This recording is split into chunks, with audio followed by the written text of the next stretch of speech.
স্বাগত আজকের বাংলাদেশে। আপনাদের সঙ্গে আছে আমি খালেদ মহিউদ্দিন। নারায়ণগঞ্জ, ফেনী আর লক্ষ্মীপুরে আওয়ামী লীগের নেতাকর্মী খুন হয়, নিরাপত্তা পরিস্থিতি নিয়ে মন্ত্রী সংসদের কথায় এক ধরনের উদ্বেগ আজ স্পষ্ট। আবার নিরাপত্তা বাহিনীর কেউ কেউ অভিযুক্ত হয়, পুরো দেশে এক ধরনের আতঙ্ক তৈরি হয়েছে। এই পরিস্থিতি থেকে রাজনৈতিক ফায়দা নিতে সরকার বিরোধী প্রধান রাজনৈতিক দল বিএনপি কিছুটা তৎপর এখন। সংসদের প্রধান বিরোধী দল জাতীয় পার্টি অবশ্য গঠনমূলক সমালোচনার নামে নিরীহ একটি অবস্থান নিয়েছে। তবে সবার দাবি একটাই, আইনি প্রক্রিয়ায় খুনিদের শাস্তি নিশ্চিত করা। এসব নিয়ে আজকের আলোচনা। নারায়ণগঞ্জ, লক্ষ্মীপুর, ফেনী। কথা বলতে স্টুডিওতে আছেন বাংলাদেশের কমিউনিস্ট পার্টি সিপিবি সভাপতি মুজাহিদুল ইসলাম সেলিম, জাতীয় সমাজতান্ত্রিক দল জাসদের কার্যকরী সভাপতি মাইনুদ্দিন খান বাদল এবং বিএনপির যুগ্ম মহাসচিব ব্যারিস্টার মাহবুবুদ্দিন খোকন আমাদের মাঝে এসে উপস্থিত হয়েছেন। কিছুক্ষণের মধ্যে তিনি আমাদের সঙ্গে যোগ দিবেন। জনাব মুজাহিদুল ইসলাম সেলিম, আমরা আজকে পত্রপত্রিকায় পড়ছিলাম যে এটা আসলে এই বিশেষ করে ফেনীর ঘটনাটায় বিএনপি, আওয়ামী লীগ মানে বহুদলীয় বাহিনী অংশ নিয়েছে। আপনি যদি খুবই জটিলভাবে লেখা হয়েছে যে হত্যায় বহুদলীয় বাহিনী, নেপথ্যে কুটিল রাজনীতি, যে বিএনপির যিনি করেন তার আত্মীয়, আবার আওয়ামী লীগ যিনি করেন তার ঘনিষ্ঠ আত্মীয়, মানে কে যে কার দলে, এটা আপনি কিভাবে এটা বিশ্লেষণ করছেন এই ধরনের কার্যক্রম বা কর্মকাণ্ডকে? দেখুন, সমাজ বিশ্লেষণ করতে গেলে একটা কথা আমাদের মনে রাখা প্রয়োজন, যে রাজনীতিতে যেটা ঘটে সেটা কেবলমাত্র রাজনীতি থেকেই উৎপত্তি হয় না। রাজনীতি হলো অর্থনীতির ঘনীভূত প্রকাশ। প্রত্যেকটা ঘটনার পেছনে অর্থনৈতিক সূত্র এবং তার অর্থনৈতিক যে ইনসেন্টিভ, সেই জায়গাটা যদি আপনি খুঁজে না বের করতে পারেন তাহলে সেই ঘটনার রহস্য আপনি বুঝতে পারবেন না। দ্বিতীয় কথা হচ্ছে যে নারায়ণগঞ্জের ঘটনা বলেন, আর ফেনীর ঘটনা বলেন, আর লক্ষ্মীপুরের ঘটনা বলেন, এইগুলো কেবলমাত্র তিনটা আলাদা বিচ্ছিন্ন ঘটনা না। এটার ভেতর দিয়ে কিন্তু সারা বাংলাদেশের সার্বিক পরিস্থিতির একটা প্রতিফলন আমরা এখানে দেখতে পাচ্ছি। মাইক্রোস্কোপের ভেতরে যেমন একটা কোষ আপনি রেখে চোখ দিয়ে যদি দেখার চেষ্টা করেন, ওই কোষের ভেতরে কিন্তু পুরা প্রাণীটার একটা প্রতিচ্ছবি ওইটার ভেতরেই খুঁজে পাওয়া যাবে। এই ঘটনাগুলোর ভেতরে আপনি কি দেখতে পাবেন? দেখতে পাবেন যে নদী দখল, জমি দখল, জোর করে চাঁদাবাজি, গডফাদার, মাফিয়া, গ্যাংস্টারিজম, প্রস্টিটিউশন। আপনি এখানে দেখতে পারবেন নীতি নৈতিকতার অবক্ষয়। আপনি এখানে দেখতে পাবেন যে কিভাবে আর্মড ক্যাডার বাহিনী সেখানে রক্ষা করা হচ্ছে। আপনি দেখতে পাবেন যে সেখানে এইসব ক্রিমিনাল অ্যাক্টিভিটির সঙ্গে কিভাবে রাষ্ট্রযন্ত্র জড়িত হয়ে যাচ্ছে, সেটা পুলিশ বাহিনী হোক, র্যাব বাহিনী হোক বা সিভিল অ্যাডমিনিস্ট্রেশন হোক, তাদেরকে কিভাবে একটা নেক্সাস এই সমস্ত জায়গাটায় গড়ে উঠছে। এবং এই সমস্ত এই চিত্রটা আমরা কিন্তু নারায়ণগঞ্জ, লক্ষ্মীপুর, ফেনীর ঘটনায় আমরা দেখতে পাচ্ছি। 3 নম্বর হলো যে শুরুতে যে কথাটা বললাম, যে রাজনীতির ঘটনা বলি বা সমাজের যে ঘটনা বলি, সেটা হলো অর্থনীতিরই একটা ঘনীভূত প্রকাশ। তাহলে পরে আমাদের দেশের অর্থনীতি বর্তমানে চলছে, তার একটা প্রধান ফিচার হচ্ছে যে এখানে লুটপাটের ধারাটাই হলো প্রধান। সুতরাং লুটপাটের ভাগবাটোয়ারা করার জন্য যখন একটা মুভ দেওয়া হয়, তখন সেখানে কিন্তু দলীয় সীমারেখা, সেইটার আদর্শগত জায়গা দিয়ে আপনাকে এই পারে আর ওই পারে রাখবে না। সুতরাং যখন নাকি এই স্বার্থের বিষয়টা চলে আসে, তখন সেইটা আওয়ামী লীগ হোক আর বিএনপি হোক, সব একাকার হয়ে যায়। এবং নিশ্চয়ই এটা সকলেরই মনে আছে, আমাদের পার্লামেন্টে একজন এমপি সাহেব বহুদিন আগের কথা, সম্ভবত এরশাদ সাহেবের আমলে, তাকে বলা হয়েছিল যে আপনি বারবার খালি দল বদল করেন কেন? তার ওই ঐতিহাসিক জবাব যে আল্লাহর কসম, আমি জীবনে কোনোদিন দল বদল করি নাই, সবসময় সরকারি দল করি, সরকার বদল হয় আমি কি করব। সুতরাং আপনি ফেনীর ঘটনাটা খেয়াল করেন, যেসব তথ্য আমরা পেয়েছি তাতে দেখা যাচ্ছে যে বিএনপি করতো, পরে যে আওয়ামী লীগে যোগ দিয়েছে, প্ল্যানিংটা করেছে আওয়ামী লীগ, এক্সিকিউট করেছে বিএনপির একজন, তার মা হচ্ছে বিএনপির, ছেলে হচ্ছে আওয়ামী লীগের। এই ধরনের আপনি একটা দেখতে পাবেন। পুরো ব্যাপারটা তাহলে কোথায়? আজকে এখানে নীতি আদর্শের কোনো ব্যাপার নেই। মানে আজকে প্রথম আলোতে যুবদলের মিছিলের সামনে এই একরাম হত্যা মামলার আসামি আবিদের ছবি ছাপানো হয়েছে, অন্যদিকে ছাত্রদলের প্রদেশে কেক কাটছেন আদি, আবার সাংসদ হাজারীর সঙ্গে তার মামাতো ভাই আবিদকেও দেখা যাচ্ছে। মানে বরের ঘরের পিসি, কনের ঘরের মাসি সবই। এখানে আওয়ামী লীগ আর বিএনপির কোনো আইডিওলজিক্যাল ডিফারেন্স অন্তত পক্ষে তৃণমূল পর্যায়ে, বা সেটা তো আমরা খুঁজে পাচ্ছি না। এখন পর্যন্ত আমরা দেখতে পাচ্ছি যে ইকোনমিক ইন্টারেস্ট বা লুটপাটের ইন্টারেস্টে বা ক্রিমিনাল ইন্টারেস্টে সেখানে একাকার হয়ে যাচ্ছে। এইটা যদি political leadership of Awami League and BNP এই জায়গাটা থেকে যদি বেরিয়ে না আসতে পারে, তাহলে পরে তাদের মানে তত্ত্বাবধানে, তাদের কর্তৃত্বে দেশকে রাখলে পরে দেশ সর্বনাশের পথে চলে যাবে। আমাদের সঙ্গে বিএনপির যুগ্ম মহাসচিব জনাব ব্যারিস্টার মাহবুবুদ্দিন খোকন যোগ দিয়েছেন, আপনাকে স্বাগত। আমরা আসবো আপনার কাছে। আমি একটু জনাব মনিরুদ্দিন খান বাদল আপনার কাছে জিজ্ঞেস করি যে সীমারেখা নিয়ে কথা বলছিলেন সেলিম ভাই, আপনি খেয়াল করেছেন। আমার প্রশ্ন হচ্ছে, নারায়ণগঞ্জের সিটি কাউন্সিলের নজরুল ইসলাম থেকে শুরু করে উপজেলা চেয়ারম্যান একরাম, সংসদ সদস্য হিসেবে আপনি কি নিজেকে একটু ঝুঁকির মধ্যে মনে করেন? যদি না করেন তাহলে কেন?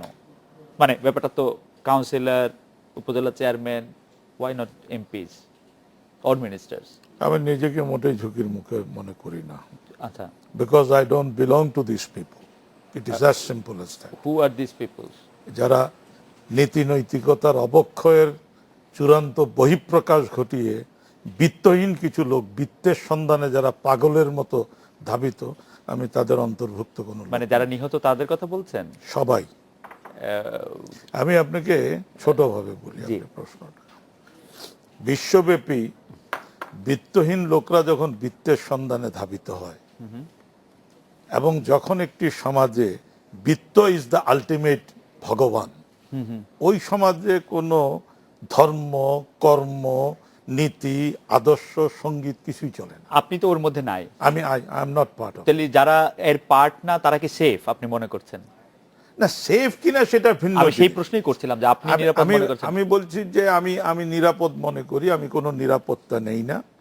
যে আপনি নিরাপত্তাহীনতা? আমি কোনো নিরাপত্তা নেই না, আমি নিরাপত্তাহীন মনে করি না। এবং আমি একটা খুব কঠিন কথা, কারণ হয়তো আপনি সাহসী, না, অনেক মানুষ সাহসীর জন্য মৃত্যুর না। মুখোমুখি দাঁড়িয়েও নিরাপদ মনে করে না, না, নিজেকে। আমি সেটা বলছি না।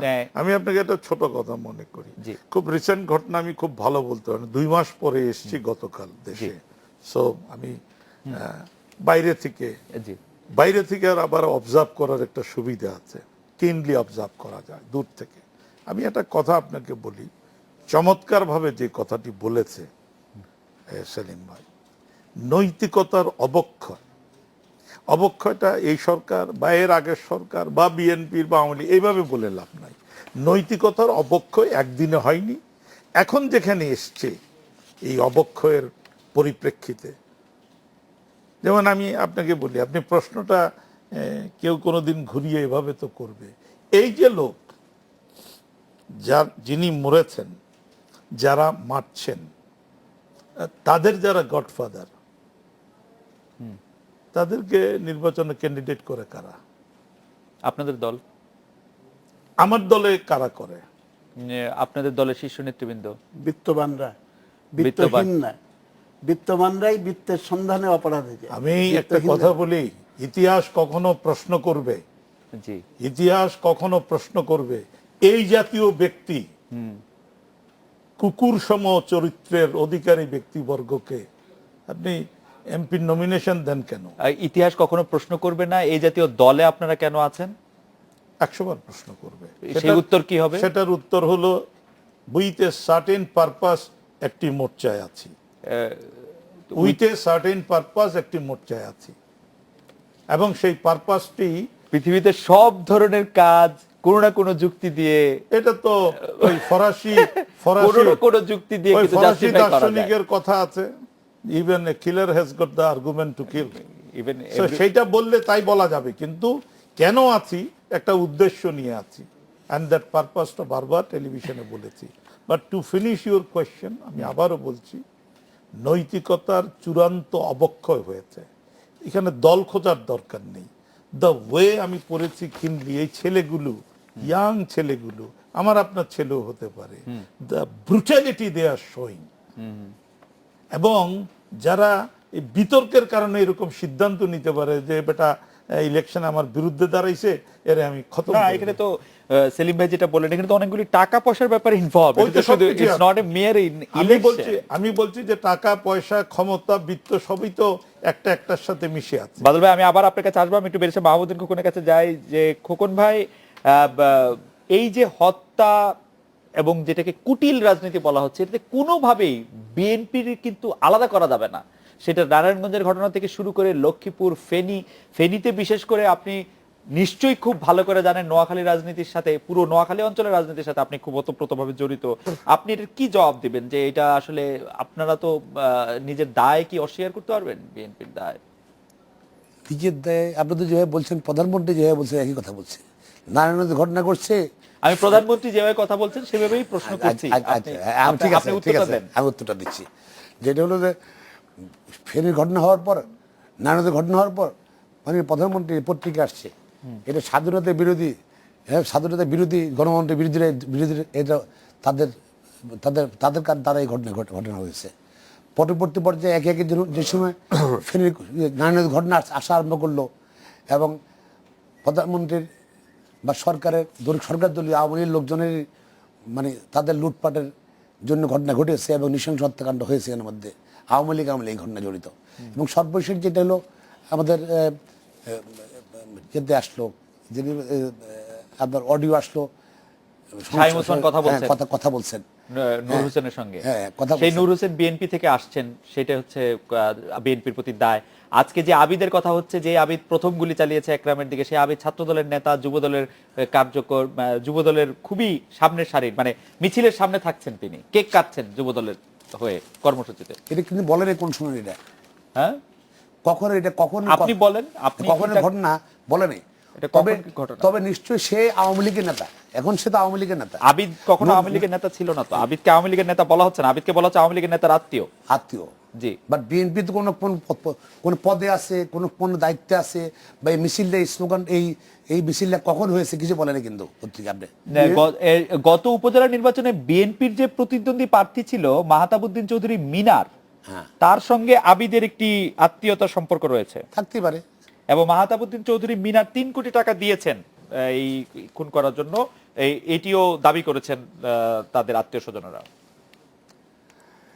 সময় যারা তো অ্যারেস্ট হয়েছে নাকি, এটা যদি ঘটনার পর বলতে, মাননীয় প্রধানমন্ত্রী এভাবে বলছেন, ঘটনার পরে বললে এক কথা ছিল, এখন তো ঘটনা অনেক চলে আসছে।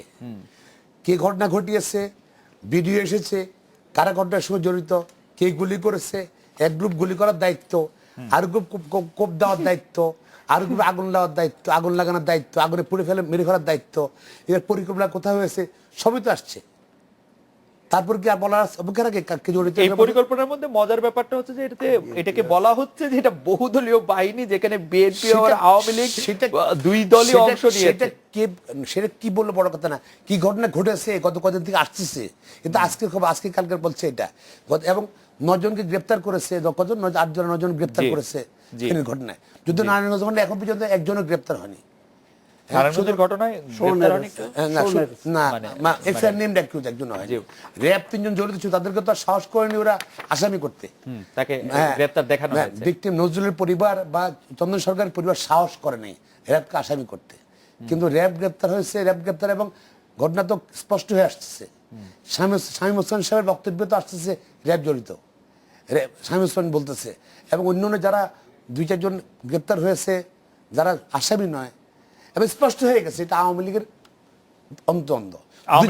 দুই জায়গায় দেখুন, আপনি 2 জায়গায় দেখুন, ওখানে ফেনীতে কিন্তু দ্বন্দ্ব কেন, সেলিম ভাই যেটা বললেন যে লুটপাট, এবং আওয়ামী লীগ শুধু ফেনীর ঘটনা, নারায়ণগঞ্জ বিচ্ছিন্ন কিছু না, লক্ষ্মীপুর ঘটনা বিচ্ছিন্ন কিছু না, সারা বাংলাদেশে একই ঘটনা, একই অবস্থা। লক্ষ্মীপুরে যে 2 জন আওয়ামী লীগের নেতা মারা গেছে, তারাও অন্তর্দ্বন্দ্বের কারণে মারা গেছে। সারা বাংলাদেশে একই অবস্থা এখন বিরাজ করছে, শুধু 3 জায়গায় বই প্রকাশ হয়েছে, এবং আরো সময় দেখবেন আরো বই প্রকাশ হবে, দিন বই প্রকাশ হবে।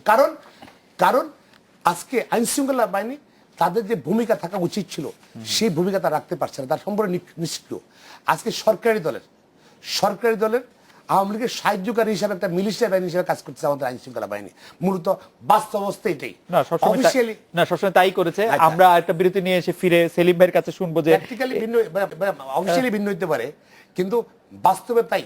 আইন শৃঙ্খলা বাহিনী যেখানে আপনি দেখেন, কোন বাংলাদেশের কোন থানায় আপনি ক্ষতিগ্রস্ত হয়েছেন, আপনার বাড়িতে ডাকাতি হয়েছে, আপনার ভাই খুন হয়েছে, আওয়ামী লীগ কোন নেতার সঙ্গে আলাপ না করলে, যুবলীগ ছাত্রলীগ কোন নেতার সঙ্গে আলাপ না করলে থানা মামলা নেবে না, আপনার নেবে না। ওটা মামলা করতে হলেও ওদের পারমিট নিয়ে করতে হবে, ওদের লাইসেন্স নিয়ে করতে এই হবে। বিষয়টা নিয়ে নিশ্চয়ই জনাব মনিরুদ্দিন খান বাদলও বলবেন। আমি একটু সেলিম ভাইয়ের কাছে জানতে চাইবো যে আইন শৃঙ্খলা বাহিনীকে যথেচ্ছ ব্যবহারের একটি কথা প্রায় উঠছে, এটা কি মানে খুবই এই মুহূর্তের অবস্থাটা আমরা আপনার কাছে শুনতে চাইবো, যে এটা নিয়ে সবাই আসলে কথা বলছেন। আমরা একটা বিরতি নিয়ে ফিরছি।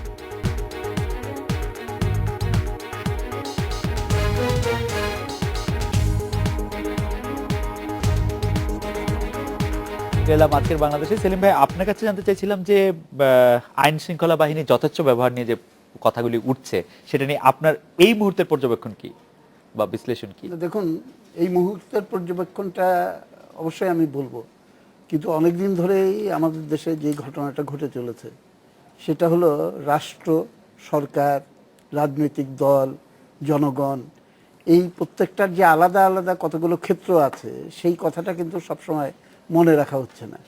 এবং যখন একটা সরকার ক্ষমতায় অধিষ্ঠিত হয় তখন এরকম একটা ধারণা তাদের ভেতরেও এবং কিছুটা জনগণকেও সেই বিভ্রান্তির ভেতরে তারা ফেলে দিতে সক্ষম হয়েছে যে এখন রাষ্ট্রের মালিকানা আমাদের হাতে, আমরা যেভাবে বলবো সমস্ত কিছু সেইভাবে চলবে।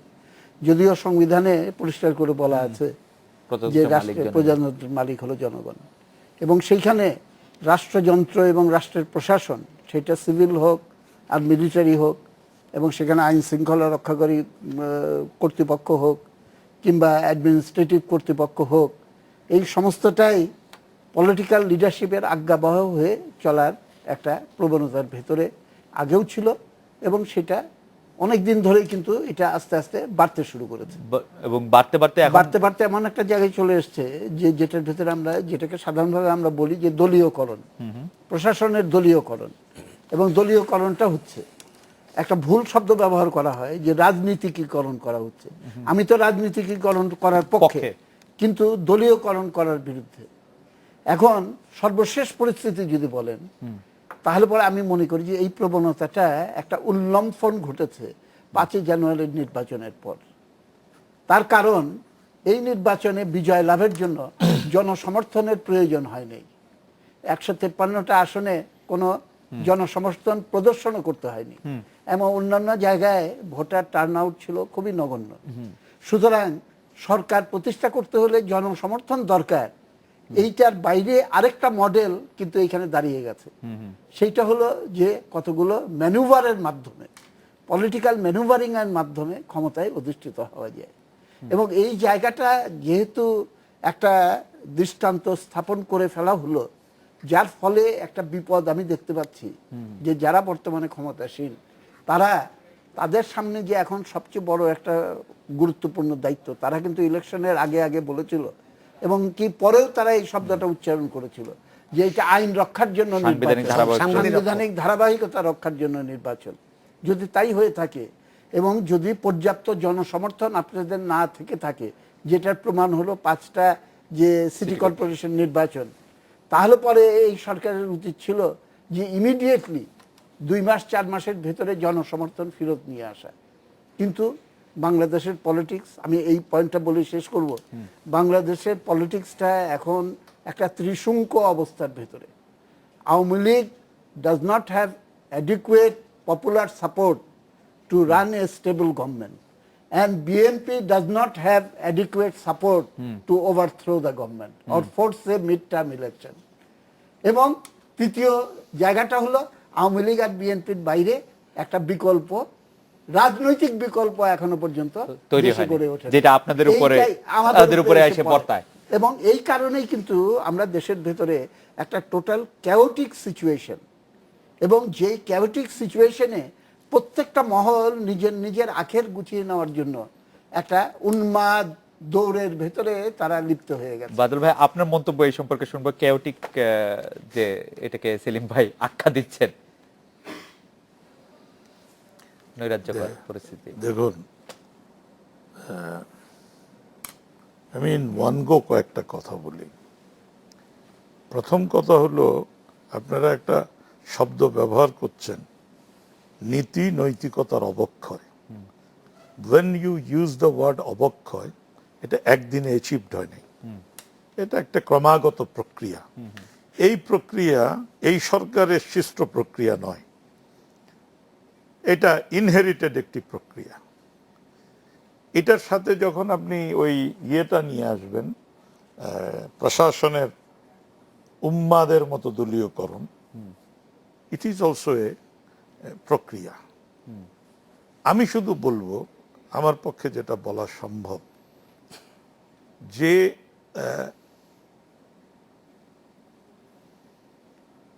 সরকারের উচিত এটা বিবেচনায় আনা যে 5ই জানুয়ারি আমরা যেটা নির্বাচন করেছি, সেই নির্বাচনটা ইট ওয়াজ এ কনস্টিটিউশনাল কম্পালশন। এটা আমরা বিশ্বকে ভালো মতো বুঝাতে সক্ষম হয়েছিলাম। কিন্তু খেয়াল করার ব্যাপার আছে, তখনও কিন্তু প্রধান নেতৃত্ব থেকে, গুরুত্বপূর্ণ নেতৃত্ব থেকে বলা হয়েছে যে আমরা দ্রুততার সাথে প্রয়োজন দেখা দিলে সবার সাথে আলোচনা সাপেক্ষে একটি পরবর্তী নির্বাচনও আমরা বিবেচনা করতে পারি। তখনকার পত্রপত্রিকা তাই বলবে। আমি এখানে যে কথাটি বলবো সে কথাটি হলো যে ডিজুরে অবস্থানটি হলো একটি নির্বাচন হয়েছে। পলিটিক্যাল সায়েন্স খালি ডিজুরে অবস্থান নিয়ে চলে না, ডিফ্যাক্টো ইন রিয়ালিটি জনসমর্থনের প্রশ্নটি সমগ্র জাতিকে একটা অবস্থানে নিয়ে আসার প্রশ্নটি গুরুত্বপূর্ণ, এবং সেই প্রশ্নটি বিবেচনা সরকার করবে। এ হলো আমার একটি কথা। আরেকটি কথা হলো যে সরকার যদি না করে সেখানে একটি প্রাকৃতিক ঘটনা ঘটবে। সে ঘটনাটি হলো, অনেকে বলছেন আমি 5 বছরের জন্য ম্যান্ডেট নিয়েছি। ওই তো বললাম, ডিজুরে তো 5 বছরের জন্য ম্যান্ডেট নিয়েছেন, কিন্তু কয় বছর আপনি ক্ষমতায় থাকবেন সেই বিবেচনা সিদ্ধান্ত কিন্তু বাদল ভাই, জনগণ নিয়ে নেবে। বাদল ভাই, আপনি এত চমৎকার বলেছেন, আমার আর প্রশ্ন করার কিছু না। আমি শুধু আপনাকে প্রশ্ন করতে চাই, ধরা যাক সরকার সেই প্রক্রিয়া বা সেই অংশগ্রহণ করার ক্ষেত্রে মানে করলো না, সেক্ষেত্রে আপনার ভূমিকা কি হবে?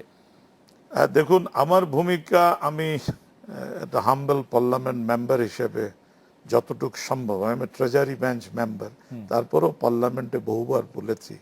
আমি ইভেন এইটুক পর্যন্ত বলেছি, আমি 2 দিন আগে নিউ ইয়র্ক থেকে এসেছি, আমি নিউ ইয়র্কে পরিষ্কার বলেছি যে বাংলাদেশের সোসাইটিতে, বর্তমান সোসাইটিতে a party like BNP should exist. না, আমি বলেছি, এবং সেখানে আমরা একটু আবার আপনার কাছে আসবো, আমার একটু মাহমুদুল খোকনের কাছে যাইতে হবে। আমি এই কথাটা না বললে তো আমাকে ভুল ধরিয়ে দেবেন। প্লিজ, আমি বলছি যে a party like BNP should exist. এই কারণে সবার ওপিনিয়ন তো আমি ভেন্টিলেট করি না। এই সমাজে আরো বহু ওপিনিয়ন আছে, সেটার ভেন্টিলেশনের জন্য a party like BNP should exist. সুতরাং কেউ বলছেন তাড়াইয়া দেবেন, গলা চিপে ধরবেন, মাজা ভেঙে ফেলবেন। তো আমাকে সাংবাদিকরা প্রশ্ন করছে, আমি মাজা ভাঙা পার্টির সাথে একমত নই। তো প্রশ্নটি আমি শেষ করছি সেখানে হলো, আপনি কতদিন এই ক্ষমতায় থাকবেন, এবারকার ক্ষমতায় থাকবেন, that will be decided by the people of Bangladesh. এবং সেই পিপুলের কাছে, কিন্তু একটু খালি শেষ করি তাহলে আমার কথাটা, সেই পিপুলের কাছে আমাদের অবস্থান নিয়ে যেমন বিতর্ক আছে, যারা অসম্ভব বিতর্ক করছেন তাদের অবস্থান নিয়েও প্রচুর বিতর্ক আছে।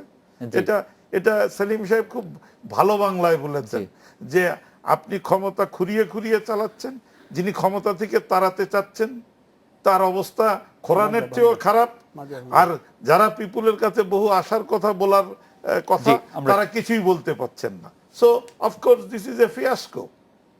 না, কিন্তু মানে আপনার ভূমিকা হবে হচ্ছে যে মানে আপনি আমার একটা ফোরাম আছে, আমি সেই ফোরামে এই কথাগুলো বলবো।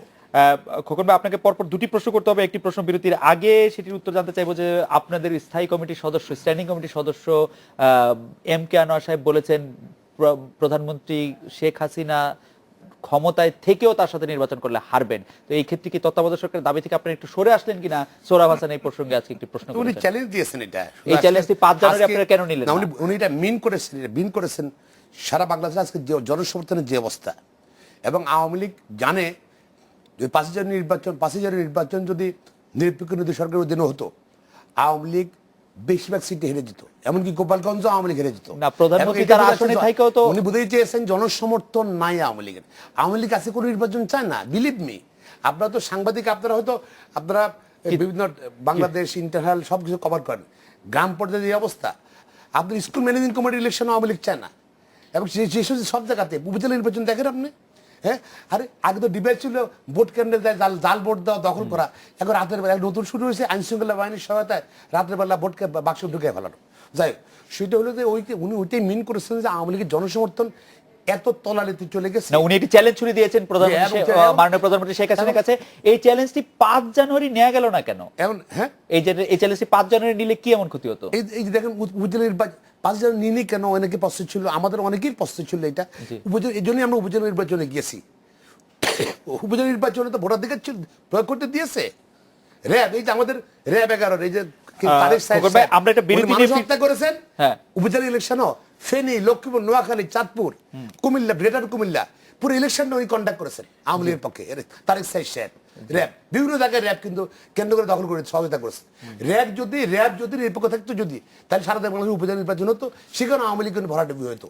আপনি দেখেন এত আলোচনার পর খোকন ভাই, আপনি মনে করছেন যে আপনারা নির্বাচনে অংশগ্রহণ করাটা ঠিক ছিল কি ভুল ছিল সেটা করার জন্য উপজেলা নির্বাচন, আইন শৃঙ্খলা বাহিনী এবং সরকার উপজেলা নির্বাচনে অংশ নিয়েছেন, সেটা ভুল কি ঠিক সেটা দেখার জন্য আমরা একটা বিরতি নিয়ে আসি। খোকন ভাই, নির্বাচন গেলে আমরা একই অবস্থা হতো, ভোট কেন্দ্র সব দখল করে নিয়ে যেত তারা।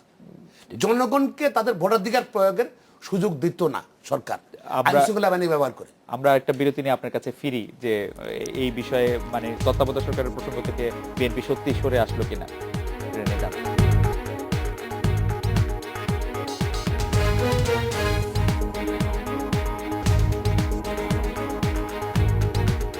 ফিরে এলাম আজকের বাংলাদেশে। বেরিসা মাহমুদ্দিন খোকন, আমরা দেখেছি যে প্রধানমন্ত্রী হিসেবে শপথ নেওয়ার পর ভারতের প্রধানমন্ত্রী নরেন্দ্র মোদীকে সর্বপ্রথম অভিনন্দন জানিয়েছেন বিএনপির ভাইস চেয়ারম্যান তারেক রহমান, এবং তারেক রহমানের লিখিত শুভেচ্ছা বার্তাটি প্রধানমন্ত্রী মোদীর কাছে পৌঁছে দেওয়ার পর বিজেপির এখান থেকে তারেক রহমানকে ভারত সফরের আমন্ত্রণ জানানো হয়েছে।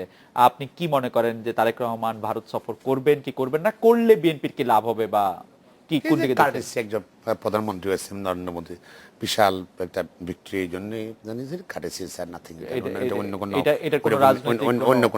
ভারতের সাথে সম্পর্ক উন্নয়নের কোন প্রক্রিয়া কি বিএনপি দলের মধ্যে? বিএনপির অবস্থান একই রকম আছে। আমরা ভারতের সঙ্গে সম্পর্ক ভারত সহ সকল প্রতিবেশীর সুসম্পর্ক চাই, কারণ তারা নিয়ন্ত্রণ করুক, তারা আমাদের ইন্টারফেয়ার আমরা চাই না।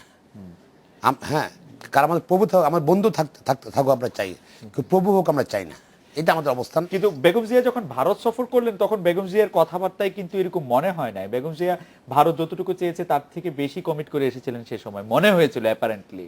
তো সেই জন্য কি মনে হয় না যে মানে ক্ষমতায় থাকা বা ক্ষমতায় যাওয়ার জন্য অনেক সময় আমরা আমাদের এই বাউন্ডারিটা ভুলে যাই অনেক সময়? বেগম খালেদা যদি সব এরকম প্রমিস করে আসলে তো বেগম খালেদা ক্ষমতা থাকতো।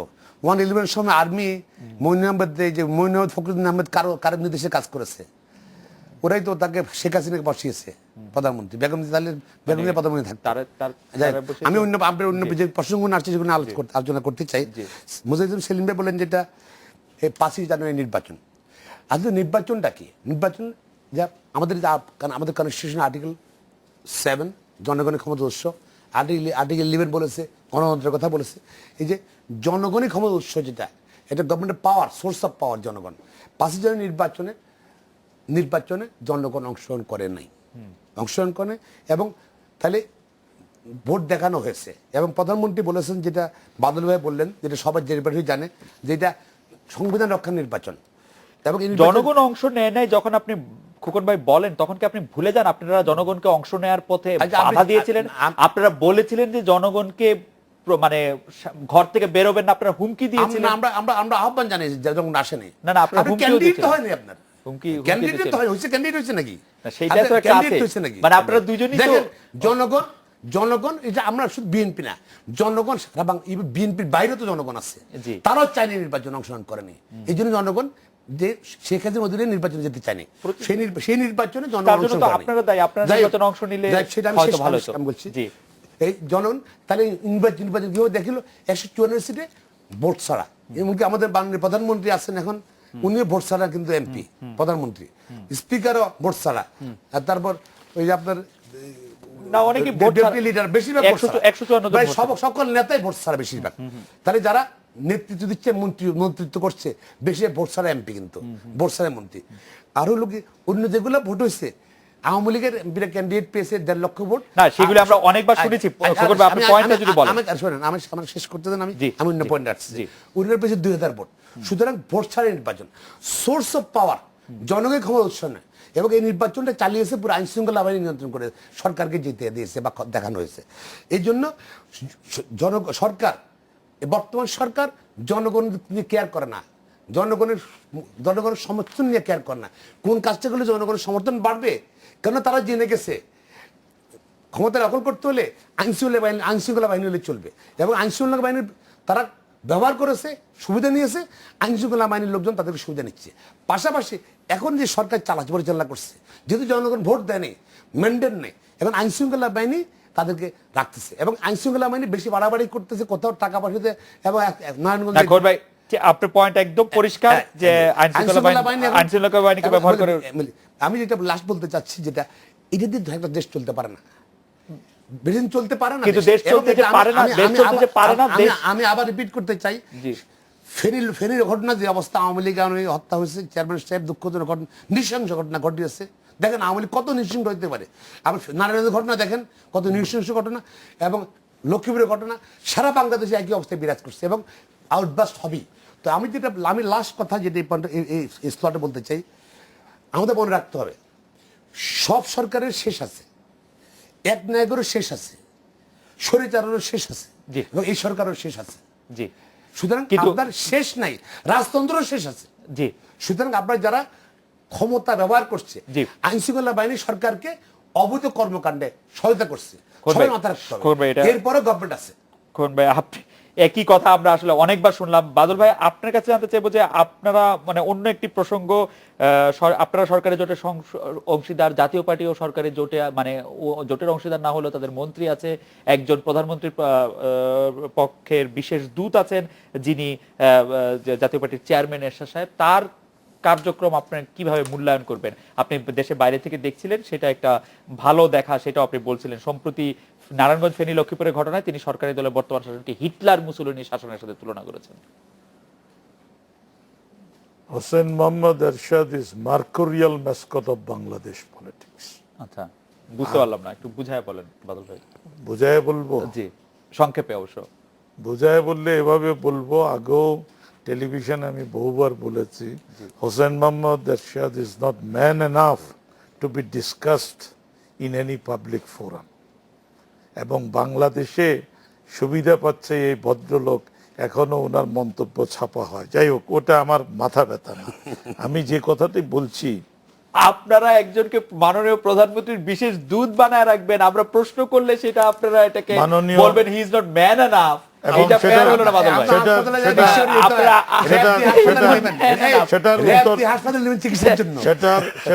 সেটার উত্তর শুনে রাখুন। জি, আপনি চমৎকার বলেছেন, মাননীয় প্রধানমন্ত্রীর বিশেষ দূত। জি, আমাদের কোনো বিশেষ দূত নেই। এই প্রশ্নগুলো মাননীয় প্রধানমন্ত্রীকে করবেন। আমি এই কুতর্কে ঢুকবো না। আমি একটা জিনিস বলি, আমার অবজারভেশন বলি, যাতে পিপুল উপকৃত হতে পারে। প্রথম কথা, দুটো বিষয় আমি একটু একটু করে বলে আমি শেষ করতে চাই। 5 জানুয়ারির ব্যাপারে কিন্তু সারা বিশ্বব্যাপী যথেষ্ট অবজারভেশন আছে। অবজারভেশনের খুব যুক্তিবাদী অবজারভেশনটা কিন্তু আপনি বলেছেন, আপনি সেটা দেখেছেন কিনা রিপোর্ট জানি না, আপনি বলেছেন। সেটা হলো BNP is absolutely outwitted in 5 January. কারণ 5 জানুয়ারির মতো নির্বাচনে বিএনপি পার্টিসিপেট করলে whole scenario in this country will be different. Number 1, যেইভাবে সমস্ত বিশ্ব তাকিয়েছিল, সেই অবস্থাতে বিএনপি পার্টিসিপেট করলে আমি ধরে নিলাম আমার বন্ধুর কথায় যে আমরা গলা চিপে সমস্ত সিট নিয়ে যেতাম। তো গলা চিপে সমস্ত সিট নিয়ে নিলেই প্রচন্ড আন্দোলনের ক্ষেত্রটি প্রস্তুত। আমি আপনার সাথে একমত। এবং আমি বলছি যে সেই নির্বাচনে বাস্তবতা এটা ছিল, গলা চিপে ধরলো বিএনপিকে 100 সিটের কম সিট দেওয়া, বিরত থাকা যেত না। এবং সেই ধরনের আমি কিন্তু কখনো কথা বলিনি। এই 100 সিটের একটি বিরোধী দলকে এই ধরনের সিচুয়েশন আসতো না। সুতরাং আজকে দেশের সিচুয়েশনে if it is a crime everybody is a part and party to this crime. আমি দ্বিতীয় কথাটি বলি, একটু আমি 1 মিনিটে বলি। আমার যেটা মনে হয়েছে সেটা হলো এই নারায়ণগঞ্জের ঘটনা, অন্যান্য জায়গার ঘটনা, ভেরি ট্রু। আমার এই আর্গুমেন্টটা কিন্তু বিতর্ক সৃষ্টি করতে পারে, সুতরাং আমাকে একটু খোলাসা করে 1 মিনিটেই বলতে দেন। এই ঘটনাটা জঘন্য ঘটনা, বুঝলাম, কিন্তু আমি লক্ষ্য করেছি বিদেশে বা আমেরিকায় এরকম ঘটনা প্রতিদিন ঘটছে, আরো খারাপ ঘটনা ঘটছে আমেরিকায়। ঘটনাটা অত্যন্ত খারাপ, এটাকে খুব গ্লোরিফাই করা, ওভার ম্যাগনিফাই করা, এটা ঠিক না একদম। ওইটা নিয়ে সমস্ত ওইরকম কনক্লুশন হলো তো আমেরিকাতে গান ডাউন করে 17টা ছেলে মেরে ফেলতেছে, nobody is telling law and order মানে ইয়েতে চলে গেছে, এই পানিতে চলে গেছে। আমেরিকাতে ইয়াং একটা মেয়েকে নিয়ে গিয়ে 17 মাস আটকে রেখে she was raped and thoroughly ঘটনা বেরোচ্ছে। সো প্রশ্ন সেটা না, প্রশ্নটা যেটা আছে সেটা হলো আলোচনায় খালি একজন একজনের বিতর্ক করা না। আপনার এই আলোচনায় উচিত হলো can there be a direction? Yes, there is direction. আমি দুটা কথা বলে শেষ করি। এক হলো ইয়েস, এই কয়দিন আগেও তো প্রমাণ হলো জাস্ট একটা নিছক চা বিক্রেতা, he challenge the most glorious dynasty of the world. চা বিক্রেতা চ্যালেঞ্জ করেছে, এবং আপনি যখন তাকে বলেছেন যে তিনি নীচ রাজনীতি করছেন, আমি মোদিকে পছন্দ করা মানুষ না, তিনি বলেন হ্যাঁ আমি নিচু লোক, তো আমি নিচু স্তর থেকে এসেছি, তো আমি নীচ রাজনীতি করব। এটা যেন প্রত্যেকে মাথায় রাখে। বাদল ভাই আপনাকে ধন্যবাদ। আমরা একটা বিরতি নিচ্ছি, বিরতি নিয়ে তারপর ফিরছি আপনার কাছে। আমি একটু সেলিম ভাইয়ের কাছে ফিরবো এই বিষয়ে কথা বলার জন্য।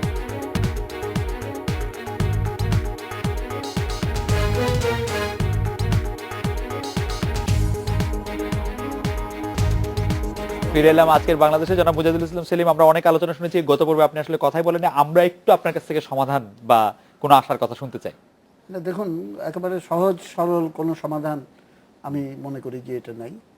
প্রথম কথা আমি জনগণের উদ্দেশ্যে বলতে চাই যে কেউ তাদেরকে উপর থেকে একটা সমাধান নাজেল করে দিবে এবং তারা সেটা উপভোগ করবে, এইটা আশা করা মোটেই উচিত না।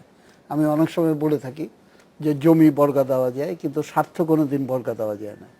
আমাদের সমাজ, রাষ্ট্র, সরকার, রাজনৈতিক দলগুলো জনগণের স্বার্থের বিরুদ্ধে যেইভাবে ক্রমাগতভাবে তাদের অধোগতির ধারা আমরা দেখতে পাচ্ছি, সেখান থেকে বেরিয়ে আসতে হলে ভরসার জায়গাটা হলো জনগণ, এবং সেইখান থেকে আমাদের প্রতিরোধ গড়ে তুলতে হবে। 2 নম্বর হলো যে আমরা বিএনপি জামাতের শাসন আগে দেখেছি, আওয়ামী লীগের শাসন বর্তমানে দেখছি, এবং এটাকে আওয়ামী লীগ এবং জাতীয় পার্টির শাসন বলবো নাকি কি বলবো, অবশ্যই এটার সঙ্গে ওয়ার্কার্স পার্টি এবং জাসদ তারাও এটার সঙ্গে জড়িত হয়ে আছে। কিন্তু এইটা কি যথেষ্ট পরিমাণে প্রমাণিত হচ্ছে না যে আওয়ামী লীগ আর বিএনপি বলতে কাদেরকে বোঝায়? এটা কি কেবলমাত্র খালেদা জিয়া আর শেখ হাসিনা? এটা কি কেবলমাত্র মন্ত্রিসভার সদস্য এবং ওয়ার্কিং কমিটির সদস্য? আজকে ফেনীতে যেই ক্যাডাররা এই তৎপরতা চালালো এবং অপরাধ চালালো, নারায়ণগঞ্জে যারা হত্যাকাণ্ড চালালো, লক্ষ্মীপুরে যারা হত্যাকাণ্ড চালালো, তো এইটাই তো এই দলগুলোর যে সামগ্রিক অবস্থান তারই একটা অংশ। এবং এটা কিভাবে অধপতিত হয়ে একটা রুগ্নতার ভেতরে, একটা পচনের ভেতরে চলে গেছে, এই সমস্ত ঘটনার ভেতর দিয়ে কিন্তু আমরা বুঝতে পারি। এবং একটা ঘটনা যখন এক্সপোজড হয় তখন সমস্ত এটার সঙ্গে রিলেটেড অতীত ঘটনাগুলো কিন্তু এটার সঙ্গে চলে আসতে থাকে। হাউ ইজ ইট পসিবল যে নূর হোসেন, তাকে 11টা অস্ত্রের লাইসেন্স দিল, কে দিল, কারা দিল, প্রশাসনের কোন লোকটা দিল, কার সুপারিশে দিল, এবং তাকে বিদেশে যাওয়ার জন্য সুযোগ করে দিল কে, কিভাবে, সমস্ত, এবং তাকে নাম যখন আসলো তারপরে, তার আগে না, তারপরে তার শীতলক্ষার নিচে যে বালু মহলগুলো সে দখল করে টং ঘর করে সেইখানের উপর নিয়ন্ত্রণ করতে, তারপরে সেটা শুরু হলো। তো সমস্ত দেশের অবস্থা এই জায়গায় চলে এসেছে। তা আমি এই সুযোগে, এখানে বাদল ভাই এখানে উপস্থিত আছেন, আমি তো বলবো যে এখন কি ভাবার সময় হয় নাই যে মেনন ভাই, ইনু ভাই সহ বাদল ভাইরা এখন সরকার এবং বিএনপি, আওয়ামী লীগ এবং বিএনপির বাইরে আমাদের জনগণকে নিয়ে একটা সত্যিকারের বিকল্প শক্তি করে তোলার জন্য একটা পদক্ষেপ নিতে তারা দৃঢ় অবস্থান নেবে না কেন? আমাদের সমস্ত আমাদের নন আওয়ামী লীগ, নন বিএনপি, পেট্রিয়টিক, ডেমোক্রেটিক, সেকুলার যত ফোর্স আছে সবাই মিলে যদি আমরা একসঙ্গে দাঁড়াই তাহলে পরে আমরা কিন্তু একটা রাজনৈতিক বিকল্প আমরা অবশ্যই দাঁড় করব। আমরা আজকের অনুষ্ঠান এখানেই শেষ করতে হচ্ছে। খোকন ভাই, বাদল ভাই, সেলিম ভাইয়ের এই আহ্বানের সাথে আমরা আজকে শেষ করছি। এই ছিল আজকে বাংলাদেশে, দেখা হবে আগামীকাল এই সময়। শুভরাত্রি।